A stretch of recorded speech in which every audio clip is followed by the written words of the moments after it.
Welcome back to Fox 5's On the Hill here on Fox 5. We are entering the fourth week of the government shutdown. It's been 19 days in total, and Democrats and Republicans do not seem to be anywhere close to finding a resolution to this dispute. Health care is the main sticking point. Both sides continue to blame each other, leaving the federal workers in the middle of this battle. We want to welcome back in Maryland Democratic Congresswoman Sarah Elfreth this morning. Congresswoman, it's good to see you. I've seen you at some of these news events that you've done as this has gone on. We wanted to talk to you about where we're at in both sides talking to each other. And I know when you say the word sometimes both sides, people, Democrat or Republican rear up about that and say, this is not about both sides, it's them or them. But are there talks going on? Is there any discussion that would actually lead to some type of resolution here?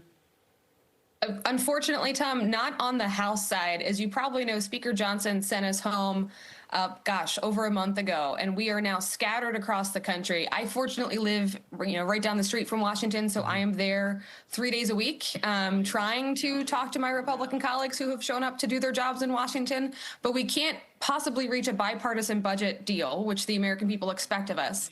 That also doesn't put the the health care of 20 million Americans if we're physically not in the same place. And so the first step has to be Speaker Johnson calling us all back to Washington to start this negotiation.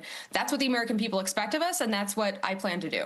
The Speaker's point is that the House did pass its spending bill, and that this is in the Senate right now, and the Senate is again going to vote tomorrow on this. That is expected to fail once again. Republicans have been saying, we will talk to you about the expiring Obamacare tax credits if you vote for the spending bill. Do Democrats take Republicans at their word that that negotiation would ever happen if you were to vote for that spending bill?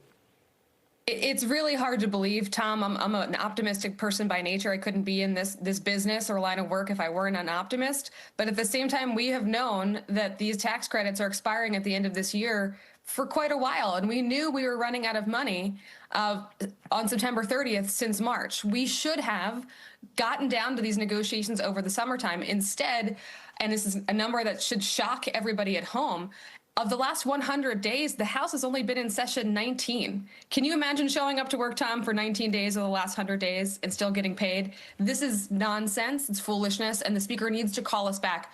Even though we can't pass this prologue, we can't change what did not occur in the negotiations over the summertime, but we have an obligation to be the adults in the room and come back to Washington and get this deal done. But if this is about the spending package, does the spending package itself pass muster with the Democrats? Could you vote on the spending bill itself if there was an opportunity to talk about these tax credits at a later time? The spending bill itself is not something I love. There's a lot of bad things in that spending bill. But at the same time, if there is a real commitment to get this thing done, to actually come to the table and earnestly and honestly talk about health care, including the largest cut to Medicaid in the United States history that occurred in July that we have to fix.